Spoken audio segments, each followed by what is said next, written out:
Welcome to our weekly Friday talk and tour series when we share the opportunity to visit the studios of our wonderful artists and hear about their works and inspiration. These visits are brought to you by the Duncan McClellan Gallery and the DMG School Project of St. Petersburg, Florida. Thank you for joining us. Well, good afternoon, everybody. It's great to see everyone. This has really been exciting for us, and I thank you for joining us. This has been a great way for us, our team, which I'd really like to thank Mary Childs, Danielle Bauer, and Irene McClellan. Very much appreciate all of you being here, and I hope you're enjoying these as much as we have. Today we have Sid Hutter, who's been a friend for many years, and we're looking forward to seeing his studio, asking him some questions, and seeing some beautiful work. So thanks for being here, and Mary, take it away. Thanks, Duncan. Thank you, everyone, for joining us today. We're here in the studio of Sidney Hutter, just outside of Boston, Massachusetts. And we're fortunate to have this intimate look into his studio where you'll see so much is happening. Sid has an illustrious career in the glass art world spanning many, many years. His work is collected nationally and internationally. He has work in the Smithsonian, in the White House, and in many private and public collections. We're going to see glimpses of that. We're going to see his newest projects. And of course, nobody can match Sid for his humor and his personality. So we're looking forward to sharing this time with him. So Sid, it's all yours. Thank you, Mary. Hello, glass lovers. Welcome to Sidney Hutter Glass and Light. Chris Peden is manning the phone, and Colin Wallace over here is manning his phone. I don't know why. This is my studio. I've been here in this studio for 30 years. And prior to that, I was over on the other side of Boston for about 15 years. And I moved here in 1977. I've been working with glass since 1974. So I will apologize right away. The studio is packed with artifacts from 40 years of playing around with my favorite material, glass. And I know that you all love glass too, and that's why you're here. So I think we'll start by getting an overview of what I consider the main studio space. This table here, if Chris can pan over, is my main work table. This is where I cut glass, do a lot of the fabricating of the pieces. There's several pieces here laid out. I'm sure that everybody is familiar with my plate glass vase series. I started making these in 1979, and I can't even think of how many different varieties of these pieces I've made, but it's sort of thematic. Some people would say that I'm a frustrated glass blower. I would say that I'm a sculptor who comments on glass and uses structure, form, design, color to make my pieces. This piece has it's put together with 1/2-inch glass, 1/4-inch glass, and it has ultraviolet curing adhesive that has a dye or a pigment introduced into it, or actually 3, red, yellow, and blue, and it also has a sparkle pigment. What I thought I would do is walk around the studio a little bit. Hopefully we'll keep you on the Wi-Fi because the studio has metal ceilings and sometimes we lose reception. Over here is what I would call the laminating gluing area. I've been working with adhesives for the last 40 years, and it's evolved over the years. And now one of the things I do is I use the latest technology is LED curing. So that light there, the black light there, has more power to it than like this light in here, which is a 100-watt mercury vapor bulb that you really shouldn't look at and can't you should be really careful with it. But these LED lights now, the adhesive cures in seconds rather than minutes. Yes, Sid, I'm going to interrupt you for a second. Can you tell us a little bit about how you came to work with plate glass? You were a student at Mass College of sure. Art? Okay, yeah. Well, I moved to Massachusetts in '77, and there was a fire in the studio. I think it was right at the beginning of '78, and so we weren't able to blow glass because the blowing studio had burned. So I had already started working with plate glass when I was in Illinois, and so I was sort of forced to really focus on the plate glass. A lot of my earlier pieces used blown and plate glass, and now I was going to show you later on in the talk of the new work that I'm doing that has blown and plate. But I started using plate glass in 75, and then I sort of have always pursued it. And one of the things is I originally used glass from the Hancock Tower, which is an building in downtown Boston. And so I've used all kinds of different plate glasses. Presently, I'm using a product that's made by Pilkington Glass called OptiWhite. Does that answer the question, Mary, for you? It does. Yeah, thank you. Okay, and then the other question would be, how long have I been using the glue, which is about the same amount of time. What have I done with the glue? I've evolved through different formulas and different makes of glue. And when I first moved into this studio, the owner of the building had an epoxy business on the other end of the building. And his chemist said, oh, you know, you can color that glue. And I'm like, really? And then I did a whole research process. And one of the things that people who know me know that once I get on to an idea, I'm sort of like a dog on meat or something. I pursue it until I learn as much as I can. And so I become not only somewhat of a self-learned expert on adhesives, but also pigments and dyes and how to color materials. And as you come through the space, you'll see like here are some samples of some colors that we use, and these actually are strips of colored pigment that were once glued to this glass, and it ends up that this adhesive, little did I know, was not proper for gluing glass, and so all of these got popped off. But you can see the different colors that we have for the pigments. And as we move along, I will show you the studio is part workspace and part gallery space. And so there's a lot of different pieces. And like when Mary mentioned the White House collection, I was lucky enough to donate a piece to the White House collection when the Clintons were there. And here's a picture of my mom with Mrs. Clinton at the National Museum of American Art. As I said, there's a lot of things in the studio, so it's not the cleanest, but it is my space. My other interest, besides fishing, of course, is music, and I have a couple of CDs that I like to listen to. Over here are some of the objects that I'm presently working on. These are wall sconces that use LED lights in them.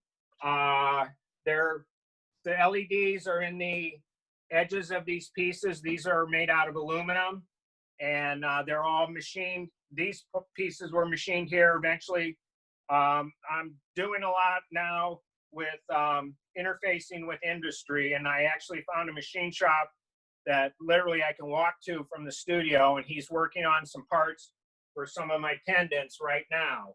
So Sid, Yes, Mary. are you using the same technique in those sconces that you're using in your sculptures with the laminated pieces of the plate glass? Yes, absolutely. Yes, there was a series that I made called Quasis, and the definition of quasi is almost. And like here's an example of one of the wall sconces that's not on the wall, and you can see the glass there is a quasi type piece that's laminated. It has a sparkle pigment in it. It's kind of hard to see, but you can see the structure of the wall sconce, and it keys right into a box on the wall, like a J box. Easily installed by your electrician.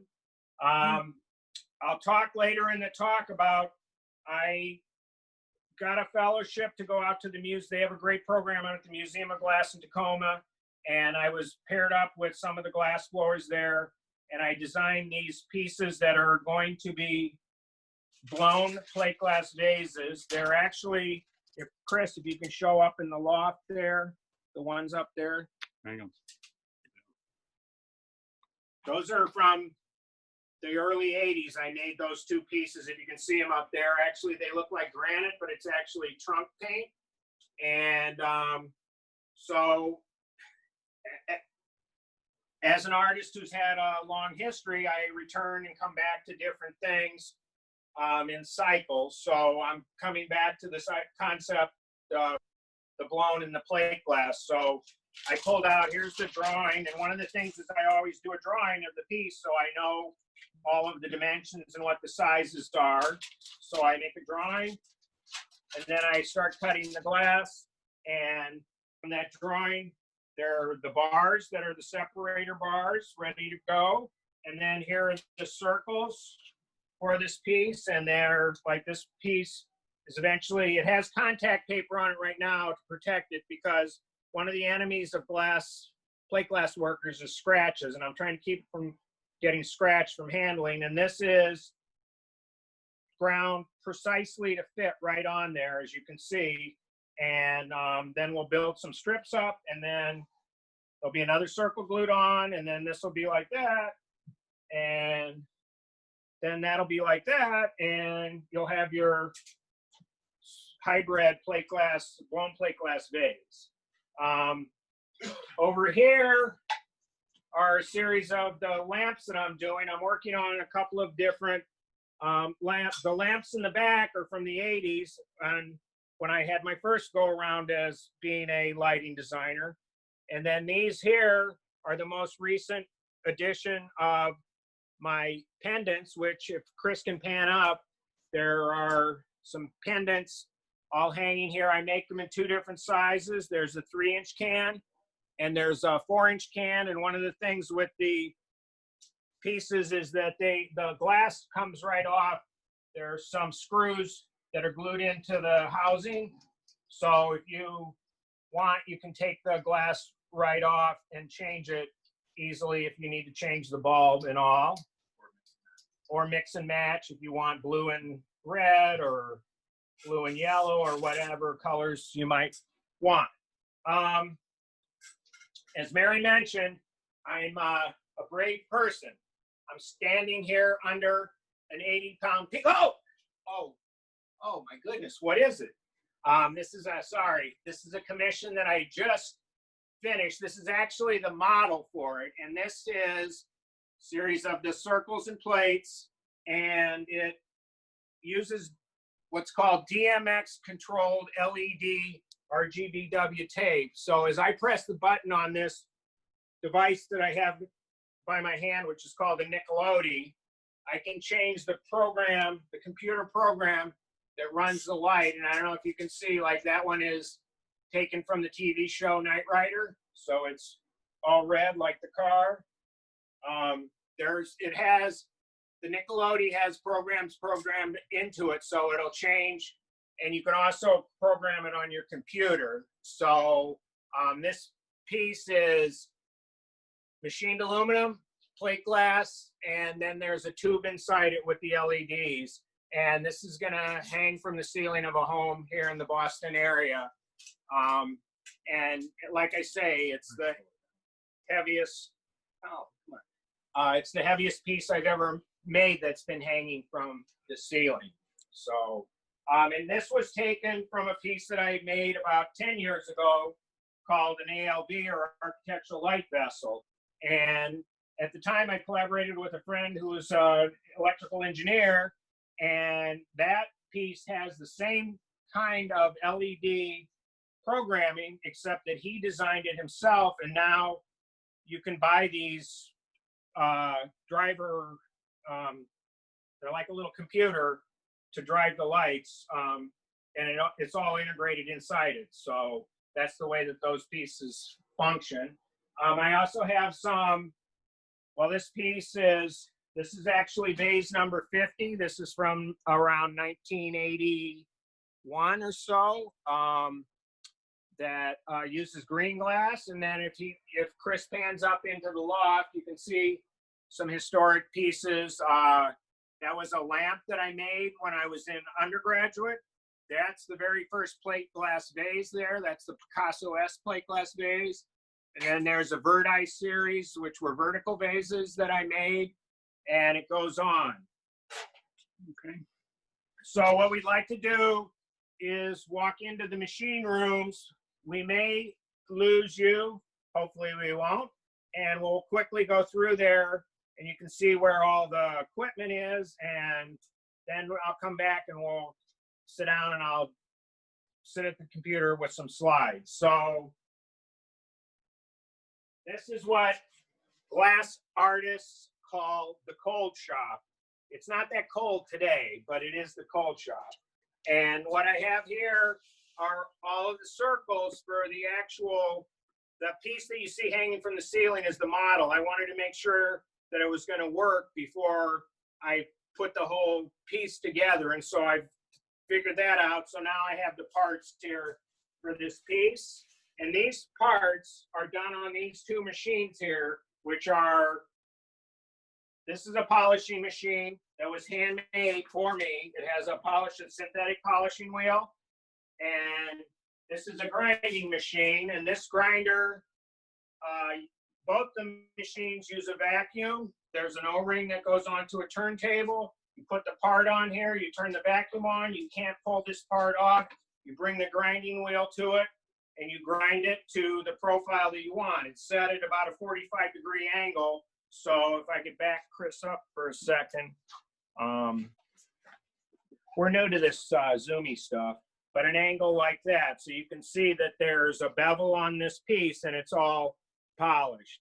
And one of the things is all of my pieces are done with architectural drafted drawings or SketchUp drawings. So like this is number 2, it's a 55-degree angle, and it's 8 7/16 FSOT, which stands for finish size on top. We lost the signal, so I'm at my desk now. I'm sorry. That's okay. I don't think, I'd love to show you the rest of the studio, but I don't know if it'll work because our Wi-Fi is compromised. We have some great slides of more of your pieces and some other things that you're doing. Okay. So I can pick up with the slide lecture, and there are actually in the slides, there are sure. some video. Sure. So these are what I call middies, which are mid-size pieces. I was making really large pieces, like some of the pieces over that we saw on the work table, and decided to try some different scale. One of the things about being an artist is you sort of work to scale, and you end up finding a scale that works for you, and then you make pieces generally in that scale, and it just ends up that I switched and started making smaller pieces to see what it was like. Next. And so these all use the machine that I hope you got to see a little bit of it before the Zoom cut out of this polished circle. So you can now have a better understanding of all the angles. Every single piece, is exactly drawn so that it has that nice flow of the vessel. Next, please. This is another series that I made that are called shifting transmissions. One of the things that I mentioned earlier was that I have different things that I can use as far as different types of pigments. And some of the pigments are what are called sparkle or metallic pigments. And this piece uses some metallic pigments. Next, please. And this one uses a red pigment and then a gold. You can see in the right slide there, the gold in the piece. Next.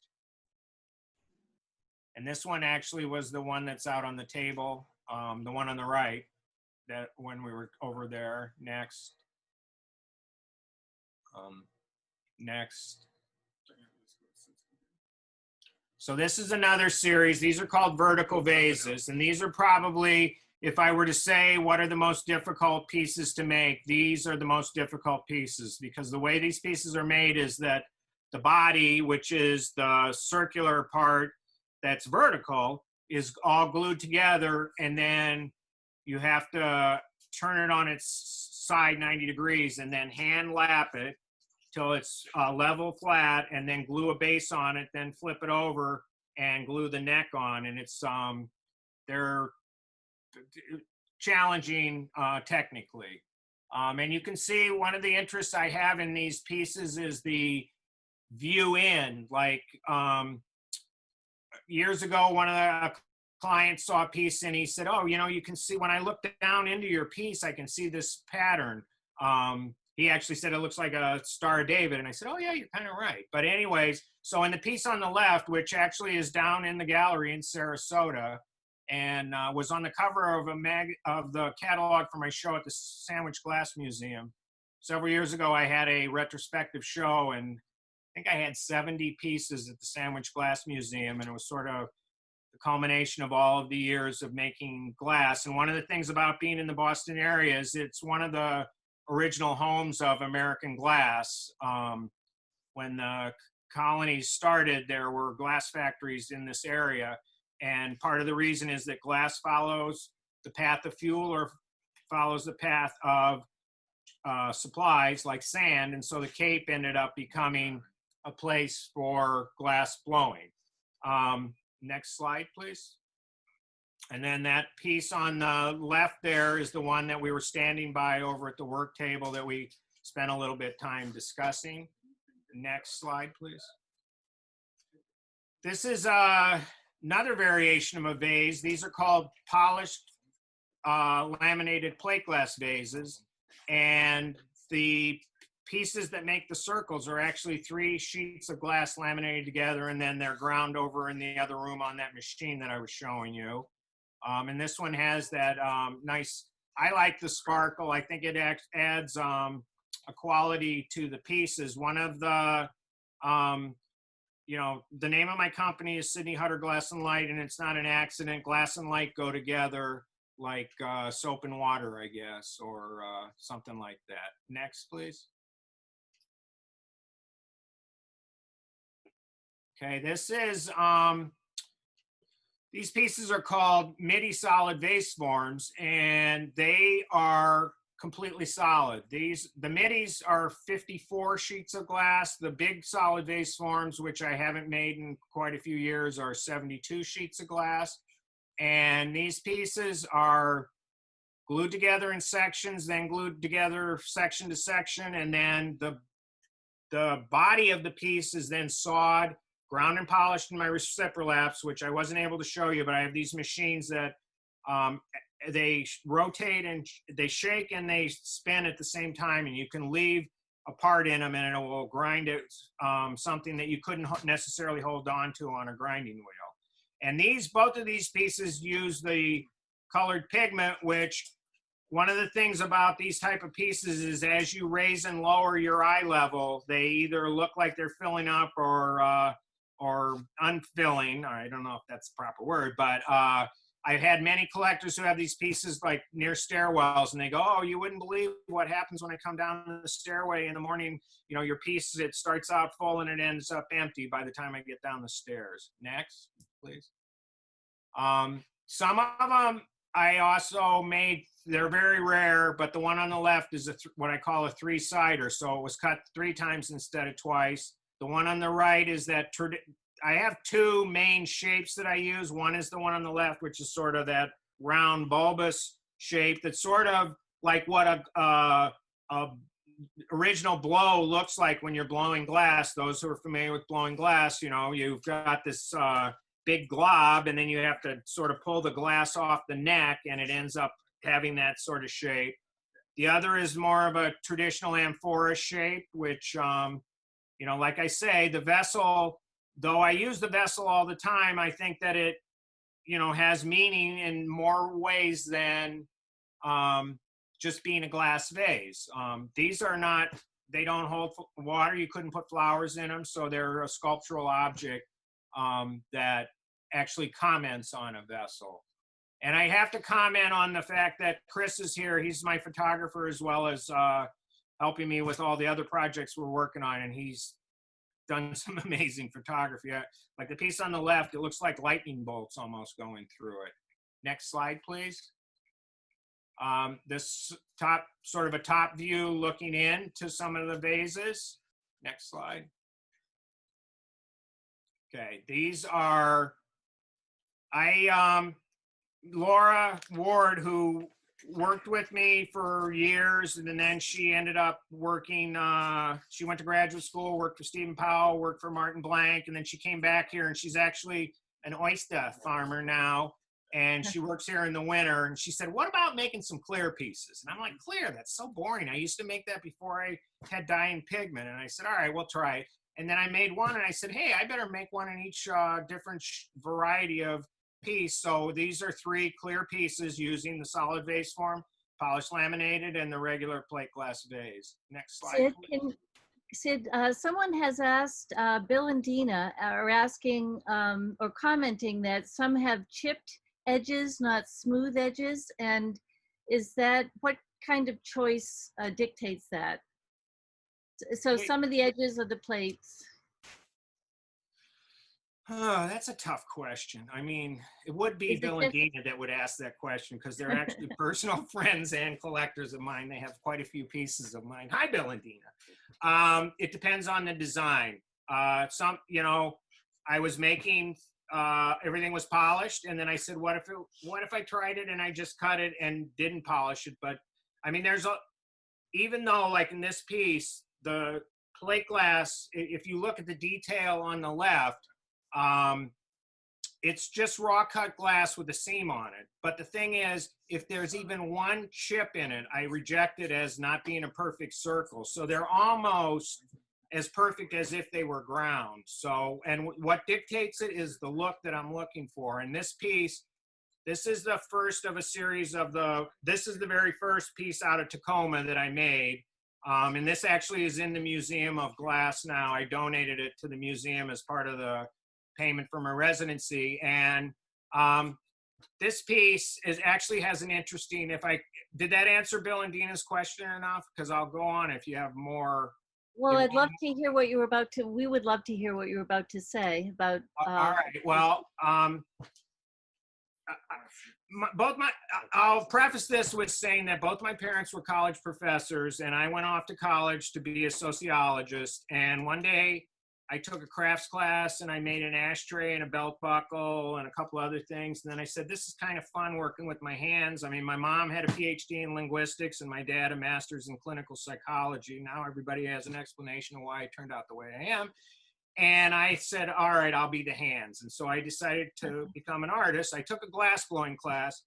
And the thing in Normal, where I went to school at Illinois State as an undergraduate, was Sid's up in the loft, and when the bench opens up, he's going to jump down and start blowing glass. And I used to blow glass 8 hours a day, and I helped Joel Myers for years. I was his assistant, and then David Hutchhausen, and on and on. And, you know, we were talking earlier about the fire at the studio at Mass Art. Well, when I got to Tacoma to make these pieces, I said to myself, let's try and be as loose as possible and see if we can play around a little bit. And so this piece, I said, is there any ice in the studio? And they went and got some ice, and we poured ice inside the vessel after it had been blown. So all of the cracking and all of the bubbling and everything you see in the blown sections of this piece was caused by pouring ice into the piece. And I just thought it looked kind of neat. I mean, it's an old, I mean, there are so many techniques for glass blowing that, you know, like everybody talks about the Italian tradition. And I mean, as my dad used to say, they've probably forgotten more than we'll ever know, but we sure try to learn a lot about how to work with glass from the Italians. And I have the utmost respect. And I don't know how many of the people in the audience went to GAS when it was in Venice, but it was the experience of a lifetime. Next slide, please. And now this one, the way that we did this is that we rolled into chips of glass. So the outside pieces are, the blown pieces have little chips of glass that were melted in. And then this is a hybrid like the amber piece that I showed you a few minutes ago over on the work table will look like that when it's done, except it'll be amber. And I'm toying around and I'll take suggestions on color, but I'm thinking about maybe using this red that I really like as the pigment in the piece. Next slide, please. And there's an example of Sidney the glassblower. That was 1978 out at Pilchuck. One of the dunces there is Ben Moore, one of the greatest glassblowers in the world, on the right with the cone head. And, you know, for glass artists going to Pilchuck, it's 24/7 glass. It's amazing. Next slide, please. And here is one of the artists that the gallery shows, actually, Gabe Feenan. This is the blow shop at the Museum of Glass. If you haven't been to Tacoma, and once the COVID is over and people can travel again, I would highly recommend going out there and checking it out. And Gabe, you know, was working under my direction. This shows you that sampling of rolling into the glass. That's blue chips, and the vessel is actually white, and you can see when it's blown out and they're punning it up. That's Sarah Gilbert there working with Gabe. Next slide, please. Was this a concept, Sid, was that a concept that you developed, or was that a concept that the whole team there kind of came up with? How did that idea come about? It was, you know, it was my idea to, what happens is you make a proposal to the museum to go out there to work. And what they do is they give you, I think it's 5 days of the blow shop and then 2 days of the cold shop. And so you get the 4 or 5 glass blowers, and they'll do anything you want. And, you know, I shipped a lot of materials out, but because I haven't blown glass in, I don't know, 30 years or something, I decided, like, I took one gather just so they could all see that I knew what I was doing, even though they said that I didn't. Anyways, you know, I came up with the concepts and we sort of worked on it, and it ends up in the right-hand picture here.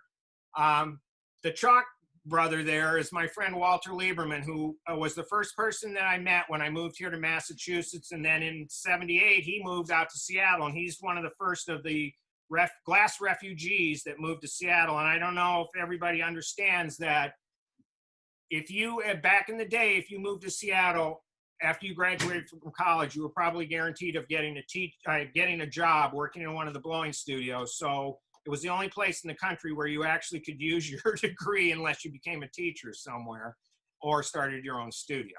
And the person on the left is Kristen Elliott, and she's the cold worker there in the museum, and there she's sawing up the pieces. And Walter is one of the talkers, I don't know what you call it. He sort of describes what's going on, and he is an amazing artist. He's one of these unknown glass people that he knows more about the history of glass than probably anybody, except for some of the authors that have written books about it.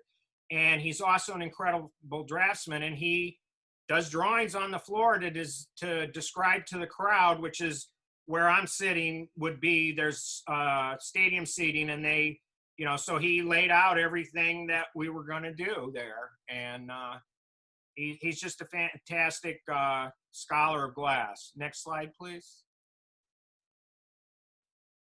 And so there you see on a cart are a bunch of the parts that we made. And I tried, you know, stripes, speckles, yellow, blue, clear.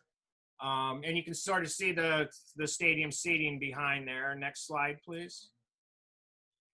There's a close-up that Chris took in the studio here of some. And you can see, you know, one of the interesting things about glass is, and, you know, the people at Duncan's glass blowing school and everything know, you know, heat can change the glass. So you could have like the amber piece up on the top. It's kind of like, if you felt that, it's sort of rough and crunchy.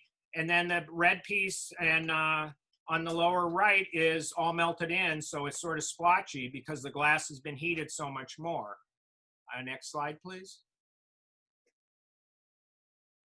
Okay, this is, we're switching from current work that I'm doing with glass blowing and plate glass to the ALVs, which are the architectural light vessels. And if, next slide, please. These are some of the earlier ones that I made. They're now in several buildings down in Washington, D.C. Next slide, please. And as we go along with these slides, we'll get to the most recent one. I don't know how many people saw, were privy to what I was showing with the vase hanging from the ceiling. And okay, thanks, Daniel. Are these self-lit, Sid? Do these Yeah, have? I'm just going to say these have LED columns in the core of them, and so they're lit using they call it LED tape. And one of the things that I've spent the last 6 months doing is developing relationships with these companies that manufacture the LED lighting material. And like Chris and I had a long phone conference yesterday with one of the manufacturers in terms of learning how to use the they've advanced the LEDs. Originally, LEDs were, it's light emitting diode. And what happens is that energy goes across a little wafer and it lights up. And it was originally, they figured out how to make them light up. Now they can put them on a piece of tape and they can actually make each individual diode addressable from a computer program. And so this concept of DMX, like if you've ever been in I know all of you collectors have probably been in discotheques a lot where they have the lights flashing, like at the party at the glass conference and stuff. And that's how that's done, is using a computer controlled program. And so now I'm trying to do that with these pieces so that they sort of, one of the things that is the key part of my work is integration of my interests and my technology with current technology that's being made in the industrial world, like the glass, the plate glass, or the LEDs, or the aluminum. Like these pieces, the aluminum, that black material was cut with a laser, which is the latest way that they machine aluminum, is they use a laser to cut right through it. So that's sort of the description of those pieces. And now with these Nickelodeon controllers, you, the consumer, can decide how you want your light to look. If you want it all white, you just turn it on to the white setting. If you want it red, green, blue, yellow, going through this rainbow spectrum, you can do that. Next slide, please. And this is a prototype of one of the pendants that I started working on. What I do in all of the work that I do, I start with an idea and then the idea evolves and it sort of morphs along. And we were practicing earlier and I was talking about this. I'm into, laminating glass, and I'm able now, I have an adhesive that I can laminate to aluminum to, and I laminated it. And then I went to a lighting show and learned that it's really not UL approvable to glue glass onto aluminum and have it hanging from a ceiling. And so I came back from this show and I was like, oh, what am I going to do? And then I thought, well, I have a drill press and a diamond drill. Let me see what happens if I drill the glass and put a screw in it. And so now, if you go to the next slide, I think, no, those are wall sconces, but that's okay. We'll go through. These are some of the wall panels. These pieces have a LED sheet that's white plastic, and it has the LED shooting through the back panel of plastic, and so they're evenly illuminated. Next slide, please. And these are, I showed these at the beginning of the talk. That's a black and green one and a multicolored one that are, the LEDs are in the side, and these I made myself. The other panels, I order the panels from a manufacturer. And now they make it in sheets. They, what do they call that, Chris? They actually make it now. It's like on like cloth backed where you can bend it around things. Origami, that was it. Origami is the name of one of the brands. Next slide, please. And you can see this one.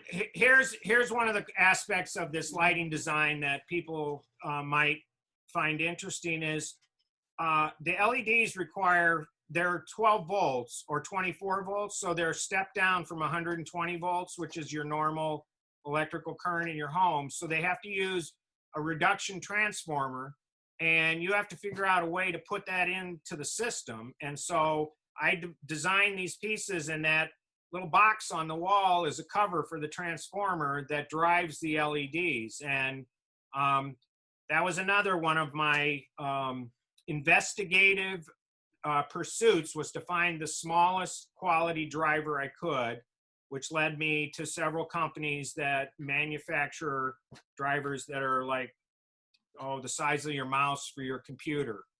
Next slide, please. Okay, and we're going back to the pendants again here now, and these, the cans are anodized aluminum, and they're integrated with some off-the-shelf materials. Some of the parts I'm having made, like the cans are made for me. The pipe or stem I buy, though I have some that I bought just raw aluminum and had it anodized. It ends up, I work in Newton, and the next town to me here is Waltham. And Waltham, I don't know how familiar people are, but Waltham is part of the founding of the Industrial Revolution. The Charles River runs through Newton and Waltham. There used to be the Waltham watch factory. Like, I used to work for a glass company, and the guy goes, "What do you think? You're making a Waltham watch?" And I didn't even know what he was talking about. And now I know from moving to Waltham what a Waltham watch was. But there is a plater here in Waltham that, like the piece that I showed you earlier, that nickel plating, it's like a mirror finish. They're amazing. There's the machine shop, and there's a sander company, this company, Peter McClellan Company. He does hand sanding, and it's like, I don't know how the guys are alive because there's so much dust in there, but they do just a fantastic job of sanding. Next slide, please. This one is a larger, this is the 4-inch can, and this uses a special light in it that is controlled by your phone. And so that light actually, the aperture of the lens opens and closes. It also changes color intensity and color value. So it goes from, I think it's 2700K, which is a cool white, to 5000K, which is a much hotter light. And what, other way around? Yeah, whatever. And the canopy, see, that sometimes it's whatever.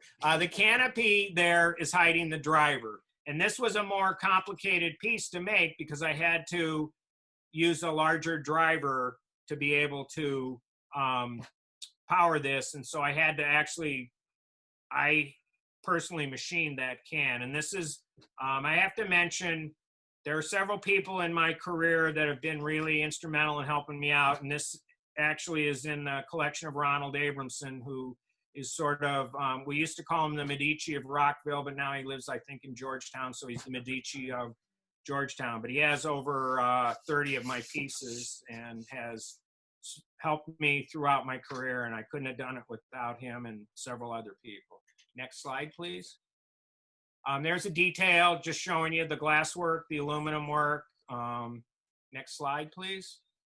Sid, yes, question? Sid, I do have a question. What would the equivalent wattage be for the pendant? Well, the bulbs I'm using now are LED bulbs, so they're like, I think they're 5 watts is equivalent. 5 watt LED is about equivalent to 50 watt. I just switched bulbs because I actually, one of my other people that's helped me all through my career is Bonnie Marks from Mark Saunders Gallery. And we're actually, she's like my second mom, I have to say. And she just acquired some of these pendants for her home. And I sent the bulbs, and she said that they didn't really work for her, and she changed them out. And I realized that we went down from 5,000, which seemed to be too hot, to 2,700. So the answer to the question is probably about 50. I mean, they're the, what are those called again? The cans, what are we, I haven't used, I'm getting old. One of the things is, I mean, people are asking me when I'm going to retire. Well, I'll never retire, but I am forgetting the names of products. That can actually is pretty powerful. The one in the bigger pendant. No, not Kasami. The company down in Ulam Design. They're a company, it's actually an English company that has a facility in Pennsylvania.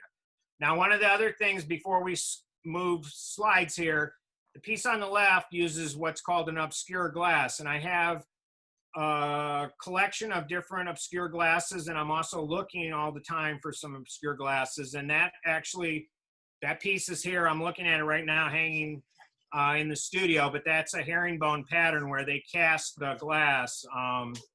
Back in the day before, like there used to be, originally plate glass was actually ground, and a lot of times they would cast the glass into a metal mold so that they could hide the flaws in the plate, in the glass. And then now what they call plate glass is actually float glass that's floated onto a hot tin surface. Next slide, please. So this is my most recent project. This is the illuminated light sculpture, and this is a detail. It's in a home here in the Boston area, or it's going to be. This photo on the left is the raw construction that we saw when I first went over to talk to the clients about the piece. The picture in the middle is a little farther along. Picture on the right upper is a slice detail of what the construction of the light is like, and then the left lower is a detail of that, what you're seeing, you saw earlier hanging from the space, and a detail of the LED tape, which there's a threaded rod, and then there's a piece of 3/4 inch aluminum, and then aluminum channel on top of that with the LED, and then a Lexan tube. So that's how the guts of the piece is. And so you can see, at first I was a little nervous about hanging something this heavy from just a single point, but it seems like it's going to work. So we ran it by the structural engineer that worked with the architect, and he's like, okay. And we just went over there yesterday to do a site visit for getting ready to do the installation. And that picture in the upper right is of the attic where the guts of the piece and the hanging part of the piece are going to go. Next slide, please. And there's sort of a detail of another piece on what? What? Just say next slide. Next slide. Why? This plays a video. Oh, it plays a video here. Okay, so. Thanks, Chris. Good job, Chris. So that's giving you an idea of that whole patterning of the glass and the wiring. Next slide, please. And you know, since we're talking to a gallery based in St. Petersburg, Florida, I don't know what to say. I mean, there's a bunch of number 12s there, but number 12, he's a trader. He's down there in Tampa Bay now instead of in New England where he belongs. But anyways, there's my kids when they were young. Next slide. There's my kids when they were a little older and they're sitting on top of my truck. Next slide, please. And there's my kids when we were out on a vacation in Colorado a couple years ago. Manny is 17 and driving his truck, and Daisy's 20 and off to the University of Vermont for her junior year. And I think a lot of you remember them when they were little kids, and they're not anymore. And then, of course, I'm a walking advertisement for Jeff Tweedy and Wilco because they're one of the greatest rock and roll bands. And besides my fishing, which I love, I'm wearing a fish shirt there. I really love music, and I have it on in the studio most of the time. Next slide, please.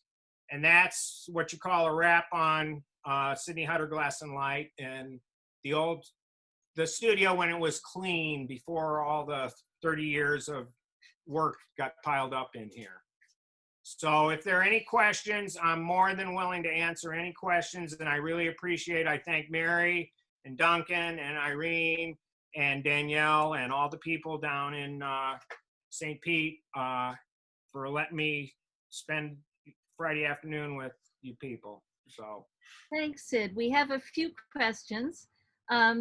First of all, we love the combination of technical, architectural, and artistic inspiration that you embody. It's really rare, and it's wonderful to see how it all comes together. So thank you for that.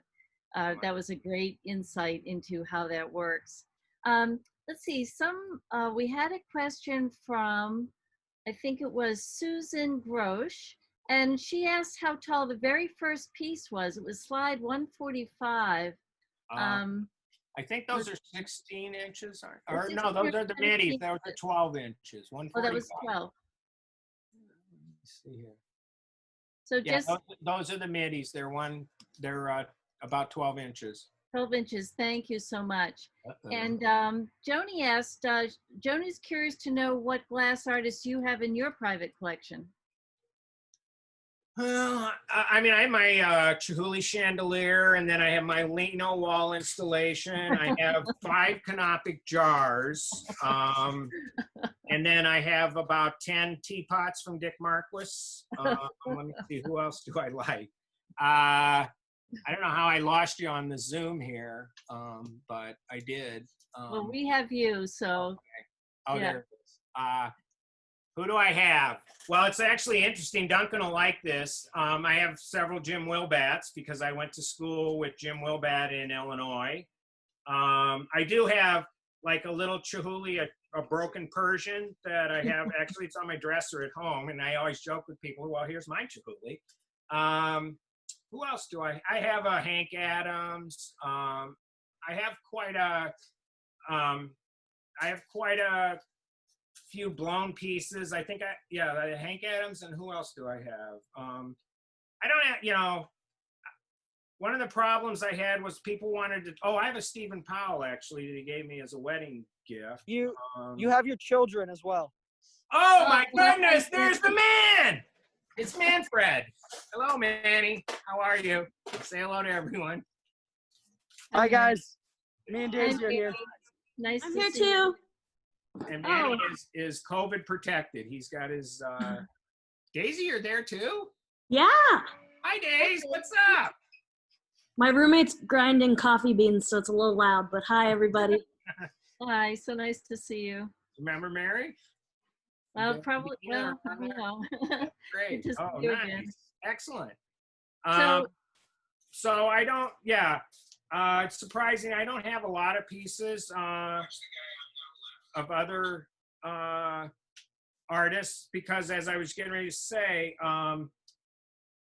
it takes me a long time to make my pieces, and I sort of trading, I hate to say it, but, value for value. I just felt like, a lot of times somebody wanted to trade me a blown glass piece, and I'm like, hey, I used to blow glass. I know how long that took for you to make. And I hate to be that way, but it's just, I value my work very, it's all of my sweat and blood. So, and, I'm not really that big of a, I mean, I listed the people that I respect, like the top 10, like, I went to school here at Mass Art. I was Dan Daly's one of his first graduate students.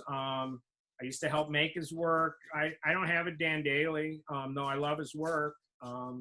well, I'd say, Sid, that your studio looks pretty full as it is, so Yeah. you'd have a hard time moving somebody along. Yeah. Marion actually says her daughter Mimi has one of your pieces in New York. Nice. And she's waiting for Marion you. Rich. Yeah. Yeah. I So think hi, Arthur Marion. Sherman has his piece there in front there. Hello, Arthur. How are you? So Jay and Arthur. we have a nice That's right. Hi, Arthur. we have a nice presentation of some available works that other people might be interested in seeing and acquiring also.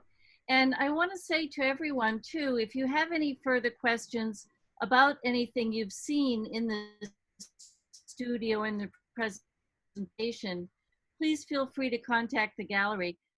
We are also happy to send a follow-up with images and things like that. So go take it away, Sid. Okay. This is the MIDI vertical. You want me to talk about the pieces that Sure, are? please. Yeah, very quick. Yeah, we'll just go through them quickly. Okay. I'm an artist. I'm not a business, unfortunately, not that good of a businessman or a salesman, but somebody should buy this piece. It's like such a nice piece. And I It's just very think sweet. it actually encompasses everything about my work. And as I said, it's one of the most, I mean, if you're looking for something that really is a unique skilled piece, a vertical vase there aren't very many of them. I think that's number 2. I think I made 6 of this mini series, and there may be 10 or so or 15 of the bigger ones. Next image, please. And this also, this is my traditional plate glass vase, which I've made for quite a while. And this uses, this has this technique, we call it rainbow tips, where the center of the piece is clear and the tips are different colors, and they follow the rainbow. So everybody knows Roy G. Biv, which is red, orange, yellow, green, blue, violet. And it's also the ultraviolet spectrum, or the electromagnetic spectrum, excuse me, for those science fans out there, Bill Weisberger, who know the pattern of light. And it's also part of my process, because when I glue these pieces together, I'm using a specific wavelength in that electromagnetic spectrum, which is an ultraviolet light, which is either 365 nanometers or 405 nanometers. Next And the slide. color is in the adhesive, is that Yes. correct? Yes. What I do is I use a clear adhesive that's a methacrylate, which means that it's a kind of plastic, basically. And in the printing, what other industries? The automotive industry, the printing industry, the packaging industry, they now are using UV curing paints that have pigment in them that cure, like your car paint is now cured with an ultraviolet light usually. And like if you have the newer cars have that sparkle in the paint, and that's that metallic material that I use. This piece does not have metallics in it. It has, actually these are English pigments. And this one, I know the company Chromachem, they manufacture printing inks. And so that's what that is. And they make different colors. One of the things that I learned is this whole, it's not Joseph Albert style color theory, but it's actually, there's a website called Artist Creation, and it has every single color listed. And so there are different, like blues. Blues are called, they're 15.1 through 15.4. And there are just different variations of blue that have either more red tone to them or more green tone to them. And most of the pigments are either mined in China or India. And then the companies usually are, a lot of them are European with American-based subsidiaries. So, and they manufacture these pigments. And so it ends up that as long as they are compatible with my adhesive, I can use them. The big thing is to be able to cure them. I can put the pigment in, it's whether it'll cure. But now the technology over the last 10 or 15 years is just, it's really just overlapped itself. Like I go to all these technical conferences. I went to this one, I was standing in the lunch line, I was talking to this guy, and he said that he prints Coors beer cans, and he can print a can faster than they can fill it. And I was like, really? He goes, oh yeah, we just spray it on, hit it with the light, and it's done. And I thought that was pretty interesting. So, and that's one of the things, like Mary was mentioning, I'm some of these companies' worst nightmares, because I don't give up. I'll keep calling them until they give me the information that I'm looking for. And I think that, it's the artist's duty to use the materials that are meant for other purposes, and that's part of the art, is that I've repurposed, like the plate glass. This plate glass was not made to make a plate glass vase. This plate glass was made to make a tabletop or a window or a stovetop or shower door or something. And I've repurposed it and use it for art purposes. And Sometimes they get a kick out of it, and sometimes they're like, please stop bothering me, please. Well, Sid, we've got 3 comments. Bill Diener and Jason Chakravarti, and they're saying, can you use your ultraviolet light to cure COVID?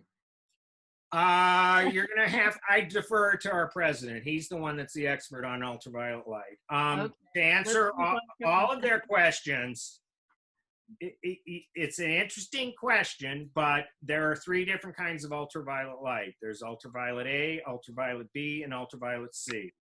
The Okay. ultraviolet C that would kill the COVID would kill you too. And that's why the whole comment back a couple of months ago was so ludicrous. And it ended up that I have a dear friend, Stephen Canner. He's a retired chemist from Dymax Glue.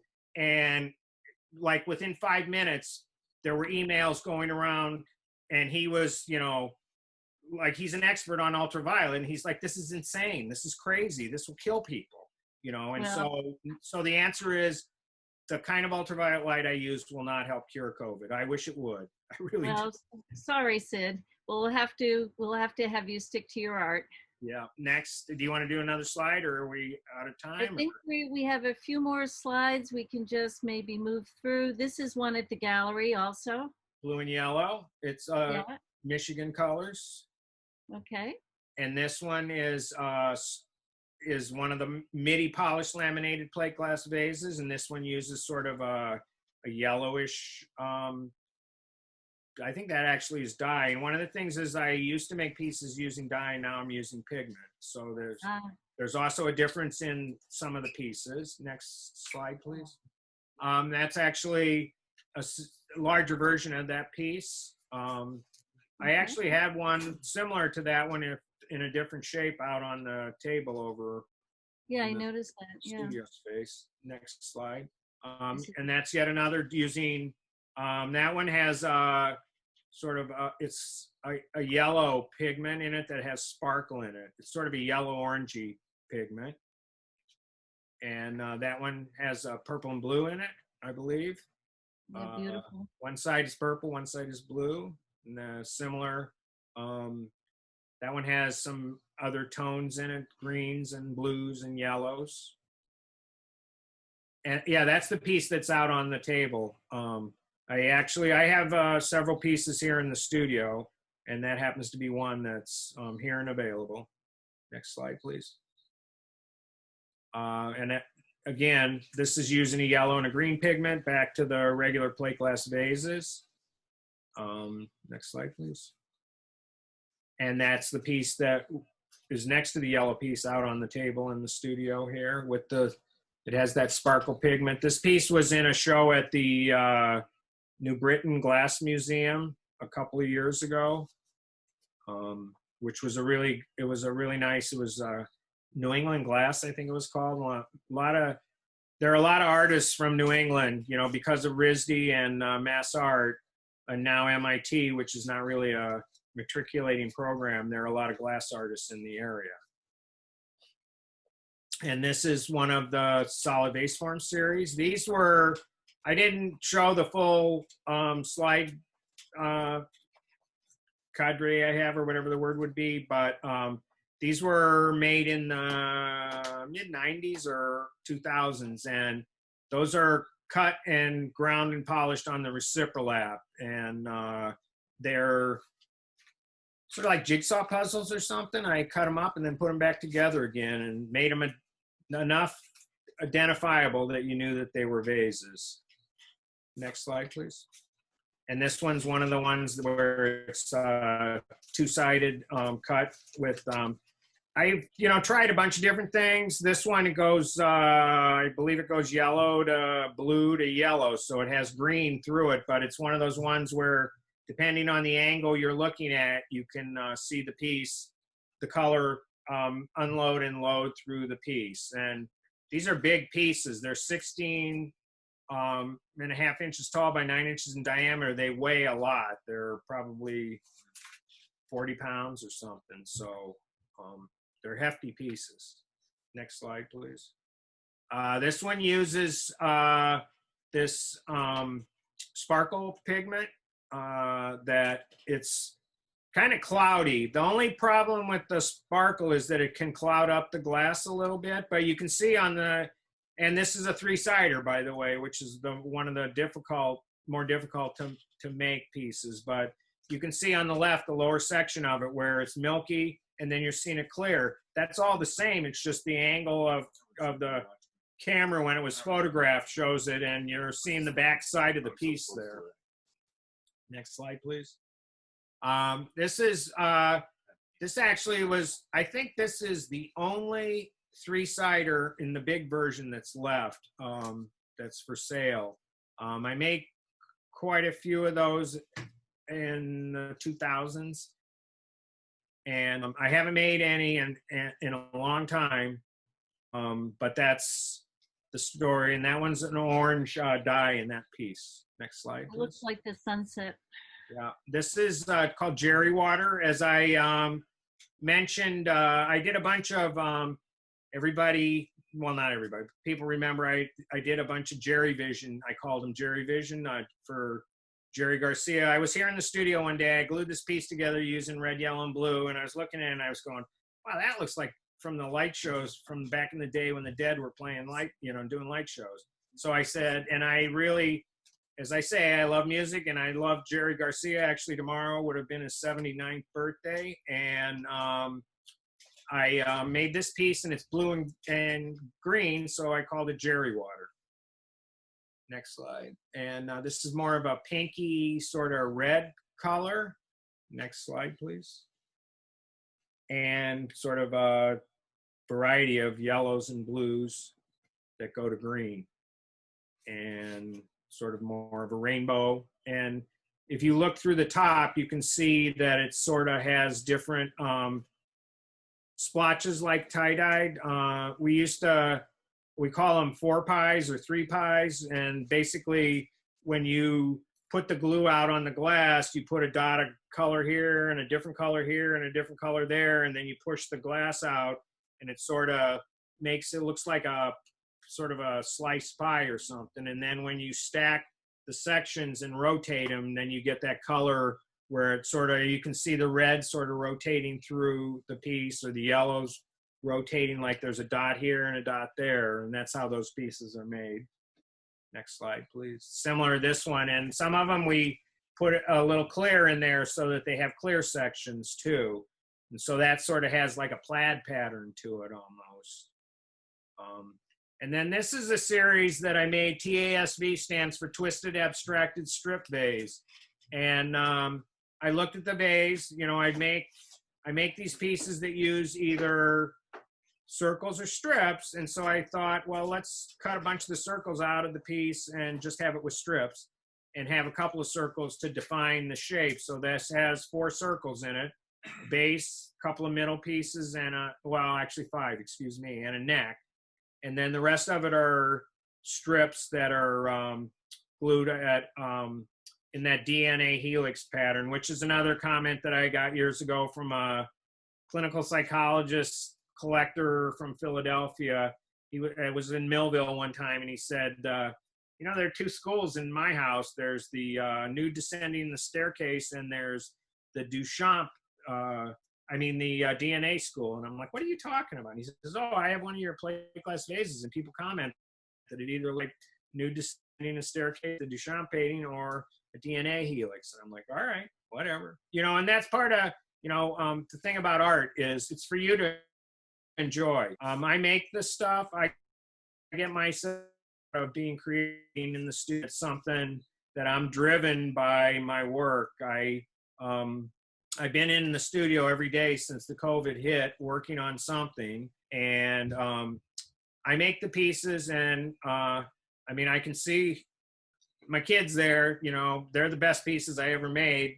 But I also have this family of littler kids that are made out of glass, and they're my, they need to go to good homes and be raised properly. So, and this is another one of the TASV pieces that sort of a blue and red. And I think I made I can't remember, well, there are 32 there. There's only a couple of those left, and those are also in the studio. And then these are some of the lights, the f-stop lamps. F-stop, if you know, it sort of talks about photography and, you know, how an aperture opens and closes on a camera.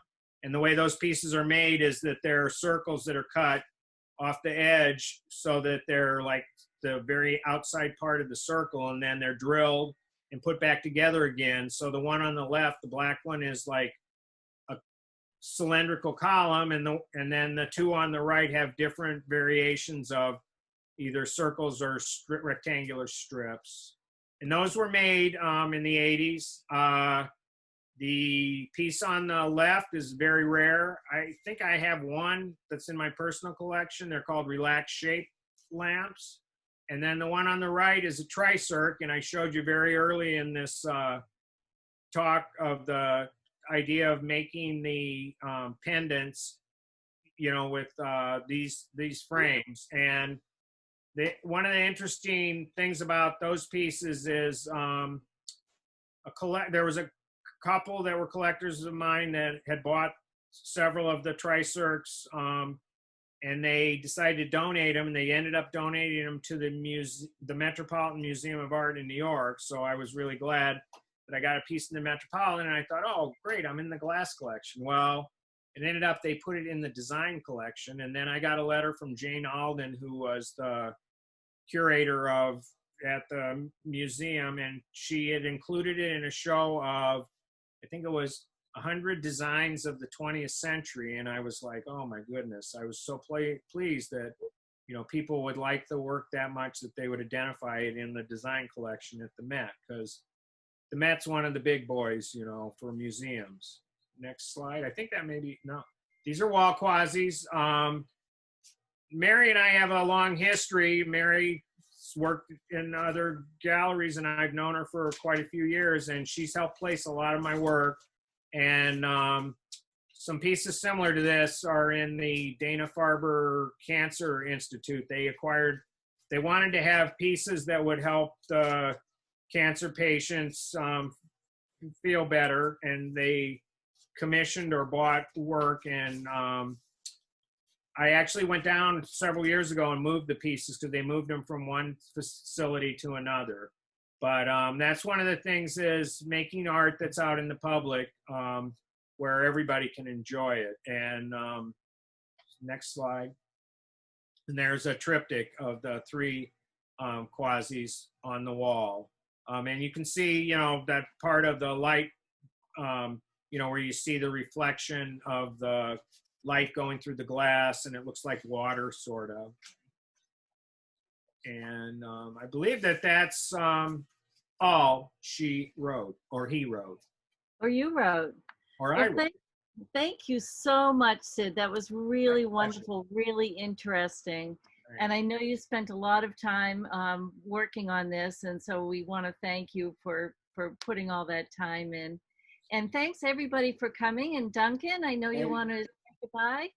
Well, thank you, Everett. Sid, that was great. It was great to see your techniques, how you've been able to take technology and make it into art. And I really appreciate your time. And I appreciate everybody's time for coming in for these. It's really great to see you. We really miss you in the gallery. So if you are coming through, please give us a call. We'd love to see you. And we're going strong. We have a lot of things that are in the works for DMG, opening up a new outpost in our county, and so many other things that are coming down the pike. We have an exhibition that's opening in Sarasota. It's our third year doing Selby Gardens, which ended up being a great show for us. Met a lot of new people. And so if you're in Sarasota, and I see a few of you are, please stop by and see that show. But thank you. We'll see you next week. We have an interesting show next week as well. And be on the look for the email. Have a good weekend.